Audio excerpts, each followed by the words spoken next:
Hello everyone! Hello world! It's me again, Hope. Malapit na nga yung pista dito sa aming lungsod, kaya nagyaya ang mga kasamahan ko sa bahay na gumala daw kami. Itong isa nga ay atat-atat na at yung partner ko naman gusto niya manood ng basketball. Niwanan niya namin siya doon kasi hindi rin naman kami makakita sa sobrang dami ng tao. Kikinig lang muna tayo ng music.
Nagugutom nga pala si Snow White at gusto niyang bumili ng cotton candy kaya pinagbigyan ko na. Ganyan talaga palagi pagkasama ko itong dalawang kidots kaya minsan magdadalawang isip na lang ako kung isasama ba sila kasi mas magastos pa sila kaysa akin. Ang sarap naman bumalik sa pagkabata, yung tipong puro lang pagkain yung nasa isip. At minsan sinamantala pa ang presyo. Nabili ko tong water ng 25 pesos.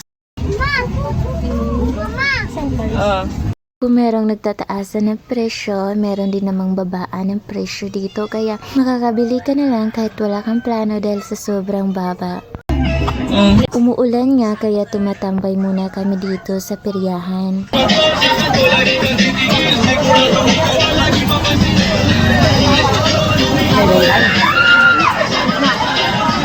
Giniginaw na nga ako dito pero hindi pa ako tapos bumili kasi hinahanap ko pa yung may tag 20 pesos lang, everything 20 pesos. Ayun nga, hinahanap nga namin at sobrang daming pagpipilian talaga. Worth it talaga yung mabibili mo sa 20 pesos mo. Kadalasan mga kitchenware, mabibili mo lang siya 20 pesos. Sobrang worth it kasi magagamit mo talaga siya everyday. Tapos na nga kaming bumili kaya bumalik na ako dito sa plaza pero hindi pa rin tapos yung laro. Huwag kayong magtaka kung sobrang dami ng tao kasi dinadayo talaga itong lungsod ng Claveria. Madami kasi manglalaro ang dumadayo. Isa na dun, madami ding mga vlogger yung dumadayo dito. Mabibingi ka talaga sa sobrang hiyaw ng mga tao. Alangan naman kasi nag-aapoy talaga yung laban.